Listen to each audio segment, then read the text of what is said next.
Hello everyone, welcome back to my channel that is English field. आपको पता है यहाँ प्रिपरेशन होती है टीजीटी, पीजीटी, एलटी ग्रेड की। यूपी टीजीटी, पीजीटी की जो वैकेंसी अभी आई हुई है, it's a golden chance for you all. I hope you all have started your preparation. आपने स्टार्ट कर दी होगी और you have to work smartly. Hard work तो करना है but you have to work in a smart way also. जो core points हैं, जो इम्पॉर्टेंट चीज़ें हैं, आपको वो पढ़नी है। लिटरेचर बहुत वास्ट होती है। बहुत सारे मेरे पास में ऐसे व्हाट्सएप से मैसेजेस आते हैं और हमारा जो ग्रुप है व्हाट्सएप का उसमें भी कि मैम ये चीज़ें हैं मेरे पास में, मैंने ये बुक ले ली है, तो क्या इतना सफिशिएंट है? तो इतना मैं आपको बता दूँ थोड़ा सा कि सारी चीज़ें इम्पॉर्टेंट हैं, लेकिन आपको पता होना चाहिए कि उनमें से एग्ज़ाम के लिए क्या इम्पॉर्टेंट है, राइट? सिलेबस बहुत वास्ट होता है, सिर्फ़ 4 राइटर पे ही ये डिपेंडेंट नहीं होता है सिलेबस। आपको थोड़ी डीप स्टडी भी करनी पड़ेगी, चाहे वो आपकी हिस्ट्री ऑफ लिटरेचर हो, चाहे आपके लिटरेरी टर्म्स हो, फॉर्म्स, मूवमेंट्स हो, कुछ भी हो। तो ये जो वीडियो है विलियम वर्ड्सवर्थ से रिलेटेड है। इनकी बहुत सारी पोएम्स हैं जो कि नेचर पोएट हैं ये, और नेचर पे ही डिपेंडेंट इनकी पोएट्स है, सॉरी पोएम्स हैं। And these are very interesting poems. But आपको उसकी समरी जब तक डीपली अच्छे से नहीं पता होगी, समवेयर आपके क्वेश्चंस एंड आंसर्स गलत भी हो सकते हैं। तो कोर पॉइंट्स को स्टडी करिए, जो इम्पोर्टेंट है उसको पढ़िए, जो अनइम्पॉर्टेंट है उसमें अपना टाइम वेस्ट बिल्कुल मत करिएगा। आज के हमारे वीडियो में दोबारा से हम क्वेश्चन सीरीज लेकर आए हैं। क्वेश्चन सीरीज ये अराउंड 400 to 500 क्वेश्चंस होंगे इंपॉर्टेंट पोएम्स में से, और काफ़ी स्टैंडर्डाइज पैटर्न पे ये क्वेश्चंस हैं। तो देखिए आज हमारे पास में कौन से क्वेश्चंस हैं और कितने क्वेश्चंस आपके सही होते हैं। प्लीज़ कमेंट बॉक्स में कमेंट करके ज़रूर बताइएगा। So without wasting time, let's start. So let's see our first question. Our first question is, in which poem does the leech gatherer occur? Leech gatherer कौन सी पोएम में आते हैं, किसमें जिक्र होता है? रेजोल्यूशन एंड इंडिपेंडेंस में लीच गैदरर का जिक्र है। Second question, who is Wordsworth referring to in brother Englishman and friend? Brother Englishman and friend में किसको रेफर किया है वर्ड्सवर्थ ने? किसके लिए बोल रहे हैं? Spencer. When was Wordsworth born? Biography बहुत इंपॉर्टेंट है चारों ही राइटर्स की, उसमें से क्वेश्चन ज़रूर आने ही आने हैं। 3 से 4 क्वेश्चन आपको देखने को मिल जाएंगे। और अलग अलग सेपरेट सेपरेट कंटेंट करके टॉपिक वाइज क्रिटिकल कमेंट्स अलग है, लिटरेरी करियर अलग है। सारे टॉपिक वाइज भी और सिंगल वीडियो में भी मैंने अपलोड कर रखी है चारों की बायोग्राफी, तो उसको एक बार आप ज़रूर देखिएगा। एक भी एक तिनके के बराबर पॉइंट भी नहीं छूटा हुआ है, उसको आप ज़रूर कवर करिएगा। आपकी अच्छी प्रिपरेशन हो जाएगी विदाउट एनी नोट्स। आप चाहें तो स्क्रीनशॉट लेके नोट्स भी प्रिपेयर कर सकते हैं। When was Wordsworth born? So the correct answer is 1770. Which poem describes the walking tour in the Alps? अब क्वेश्चन 4 जो है उसमें जो ए और बी ऑप्शन दिया हुआ है, an evening walk, descriptive sketches, इसके आपको सारे पॉइंट्स पता होने चाहिए। समरी भी कुछ कुछ पता होनी चाहिए। और देखिए समरी से इजी हो जाता है क्वेश्चन को ट्रेस करना, बिकॉज व्हाट हैपन्स समटाइम्स, अगर आपको पूरा डिटेल में नहीं भी पता है, थोड़ा बहुत भी पता है, तो आप क्वेश्चन आइडिया से भी क्रैक कर लेते हो। Because what kind of situation is going to come in front of you, no one knows. तो प्रिपरेशन आपकी बहुत स्मार्ट होनी चाहिए। इसलिए पहले समरी स्टडी करें, उसके बाद ही किसी क्वेश्चन को आप सॉल्व करने की कोशिश करें। एन इवनिंग वॉक और डिस्क्रिप्टिव स्केचेस दोनों स्टार मार्क लगा लीजिए। This is very important poem, इससे कुछ भी पूछा जा सकता है। फोर्थ क्वेश्चन का आंसर है डिस्क्रिप्टिव स्केचेस, जिसमें वॉकिंग टूर के बारे में, एल्प्स माउंटेन पे जब उसने टूर किया था तो उसके बारे में बताया है। B is the correct answer. Fifth question, when was the lyrical ballet published? Again this is very important work. मैं जो भी क्वेश्चन सीरीज के वीडियोस प्रिपेयर करती हूँ और पोस्ट करती हूँ, उसमें हमेशा जितने भी इंपॉर्टेंट पॉइंट्स होते हैं हैंड इन हैंड उनको लेके चलती हूँ और आपको गाइड करती हूँ।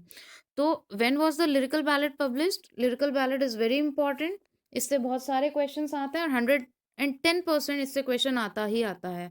1798 is the correct answer. B is the correct answer for this. Next, Wordsworth held the view that. अब ये देखिए ट्रिकी क्वेश्चन है, ठीक है? अब इसको आपको ध्यान से पढ़ना होगा, समझना होगा, फिर आप इसका आंसर देंगे। तो मैं चारों ही ऑप्शन रीड करूंगी। The common life of the poor simple people can serve as fit material for poetry. ये भी सही है। That nature can not be expressed in poetry. अब आपको पता है कि नेचर पोएट्री है विलियम वर्ड्सवर्थ, तो बी ऑप्शन तो वैसे ही क्रॉस हो जाता है। Common man's language is too rustic for poetry. जो नेचर पोएट है वो रस्टिक लाइफ को पोएट्री में ना डाले, उससे रिलेटेड किसी चीज को अप्रिशिएट ना करे, ये तो हो ही नहीं सकता, ये भी cross. Now rustic language degrades poetry. Negative comment कभी नहीं देंगे, ठीक है। जब वो नेचर के पोएट के लिए ही फेमस है तो आप सोच के देखिए उनकी इमेजिनेशन भी बहुत वास्ट होगी और वो पेस्टोरल एरियाज को और वैल्यू देंगे, क्योंकि जो नेचर आपको वहां मिलेगा वो सिटी की लाइफ में नहीं मिलेगा, राइट। तो इस तरीके से कुछ चीजें आपको अपने माइंड से भी करनी पड़ती है। मे बी अब जो क्वेश्चंस आएंगे इसी तरीके के क्वेश्चंस आए, तो इसके लिए भी आपको तैयार होना पड़ेगा। इसलिए बार बार मैं बोल रही हूँ कि ऊपर ऊपर से आपको पढ़ाई नहीं करनी है, इन क्वेश्चन सीरीज को जरूर फॉलो करिए, तो हर तरीके के पैटर्न के क्वेश्चन सॉल्व करना आपको आ जाएगा। सो डेफिनेटली हम जाएंगे पॉजिटिव पॉइंट के साथ में, और पॉजिटिव पॉइंट हमें ए ऑप्शन में दिख रहा है। क्या है? The common life of the poor. Poor की बात की, simple people can serve at fit material for poetry. Poetry के लिए जो फिट मटेरियल सर्व कर सकता है अगर कोई, तो poor simple living people, common people से ही आप सीख सकते हैं। Okay, now seventh question is Ode to Intimations of Immortality describes। अब देखिए ये वाला जो क्वेश्चन है ये भी बहुत इंपॉर्टेंट है। Ode to intimations of immortality, इससे भी क्वेश्चंस आते हैं। So the correct answer for this is soul lies in heaven before coming into the world. World में आने से पहले सोल कहाँ पर होती है? मैंने आपको बताया इनकी पोइट्री बहुत इंटरेस्टिंग है, अगर आप इंटरेस्ट लेके पढ़ोगे तो।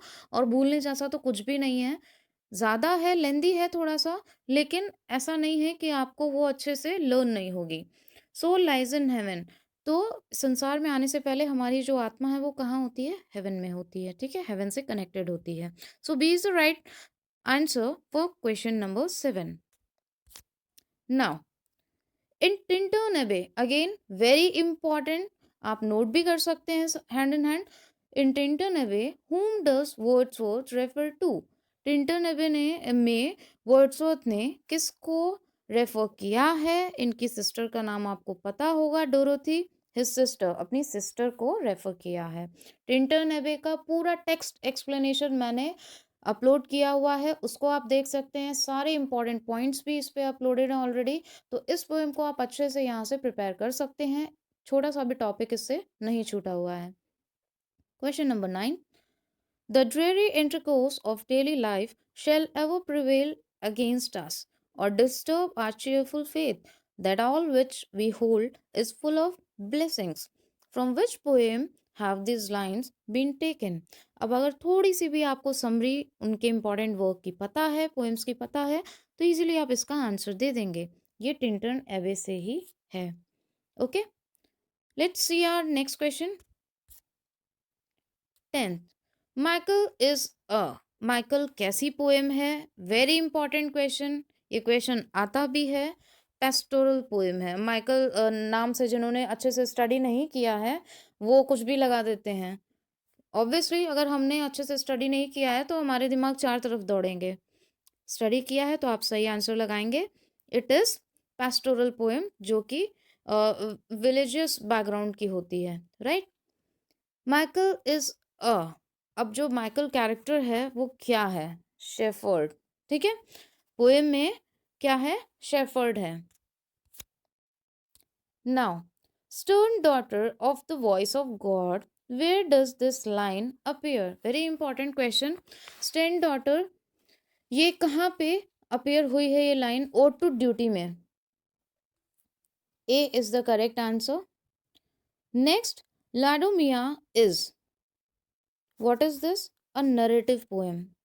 ना ये ड्रामा है ना ये नॉवल है, ये एक नरेटिव पोएम है। और इस टाइप के क्वेश्चन ज़रूर आते हैं कि ये ड्रामा है या फिर नॉवल है, और इनके वर्ड्सवर्थ के जितने भी पोएम्स हैं इनमें से ऐसे क्वेश्चन ज़रूर आएंगे। Now who is the author of foresight saga? Foresight saga से रिलेटेड अगर कोई भी कंफ्यूजन है आपके माइंड में, आप I will provide you link in description box, उसको आप देख लेंगे एक बार अगर वीडियो को, तो सारे कन्फ्यूजन्स दूर हो जाएंगे. In a very easiest manner I have explain each and every point related to this Forsyte Saga. It's very easy topic और इम्पॉर्टेंट भी है. स्टार मार्क आप इसको कर सकते हैं. So what is the correct answer for question number 14th? John Galsworthy. Now Ruth is a written by Wordsworth.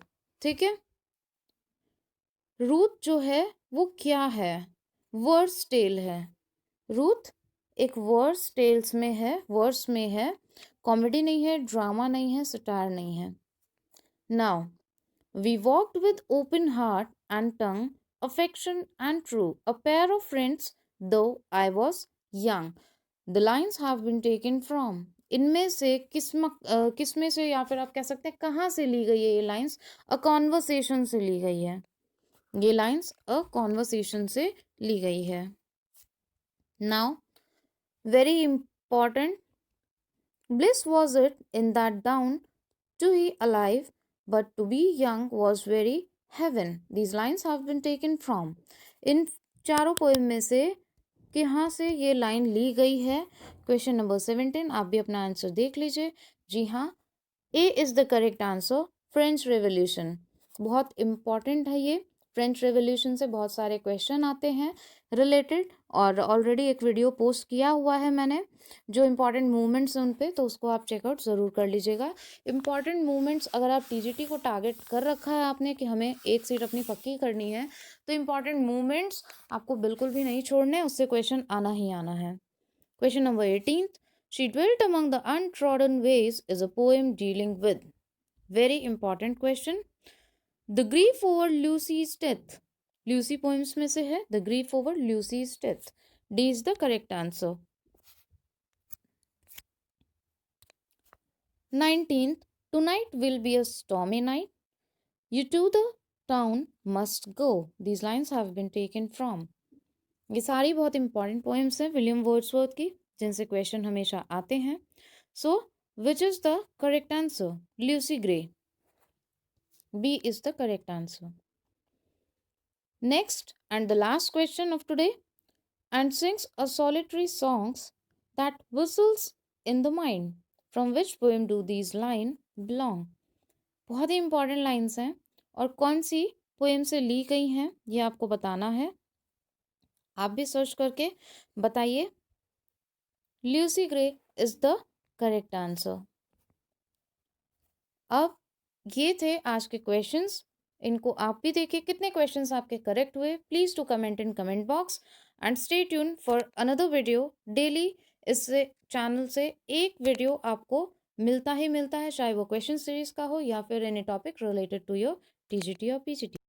So friends, this was the important session for today. If you are visiting this channel for the first time, so please do subscribe and hit the bell icon so that यहाँ से कोई भी नया अगर video post होता है तो उसका नोटिफिकेशन आपको सबसे पहले मिल जाए. If you find this video a little bit helpful, तो आप एक लाइक बटन तो हिट कर ही सकते हैं. उससे हमें encouragement मिलता है to upload more and more informative videos for you all. And if you don't like तो डिसलाइक भी आप कर सकते हो. फ्रेंड्स कम्युनिटी में शेयर करिए जिससे कि सबकी हेल्प हो सके. Knowledge is name of sharing.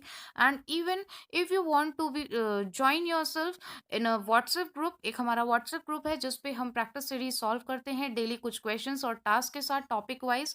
तो उसको ज्वाइन करने के लिए आपको कंटैक्ट नंबर डिस्क्रिप्शन बॉक्स में मिल जाएगा. Message your name and city and join that WhatsApp group. वो आपको रेगुलर भी रखेगा आपकी प्रिपरेशन में, और स्टैंडर्डाइज पैटर्न पे जितने भी क्वेश्चंस हैं उनको भी आप अच्छे से सॉल्व कर सकते हो. So thank you so much for watching. Thank you so much for giving your precious time.